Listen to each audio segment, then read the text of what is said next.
തിമിംഗലത്തിന് പോലും മനുഷ്യനേക്കാൾ വലിയ മസ്തിഷ്കമുണ്ടായിട്ടും മനുഷ്യൻ സിവിലൈസേഷൻ്റെ അടുത്തുപോലും എത്താത്തത് എന്താണ്? സോ മനുഷ്യൻ്റെ ലോകത്തേക്ക് വന്നതിൻ്റെ പിന്നിൽ എന്തെങ്കിലും ഒരു ദൗത്യം ഉണ്ടാവില്ലേ? അവൻ്റെ പിറകിൽ ഒരു ശക്തിയാണ് ഉണ്ടാകില്ലേ? ഈ മനുഷ്യനെന്ന് പറയുമ്പോഴേ, ഈ മനുഷ്യനല്ല ഇന്ന് ഇപ്പോൾ ഈ ചോദ്യം ചോദിച്ച ആളുടെ കണക്ക് സിവിലൈസ്ഡ് ആയിട്ട് വളരെ ബുദ്ധിയും ഭാവനയുള്ള ഒരു ആളാണ് എന്ന് കരുതരുത്. നമ്മളൊരു വലിയൊരു പരിണാമപരമായ യാത്രയിലൂടെയാണ് ഇവിടെ എത്തിച്ചേർന്നത്.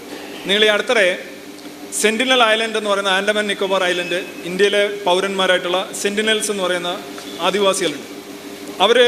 അവരെ ദ്വീപിലേക്ക് അതിക്രമിച്ച് കടക്കാൻ ശ്രമിച്ച, ഫോട്ടോ എടുത്ത് അതിക്രമിച്ച് കടക്കാൻ ശ്രമിച്ച ഒരു ക്രിസ്ത്യൻ പുരോഹിതനെ, അമേരിക്കക്കാരനായിട്ടുള്ള ഒരു 27 വയസ്സുകാരനെ അമ്പ് ചെയ്ത് കൊല്ലുകയുണ്ടായി. നിങ്ങൾ വായിച്ചു.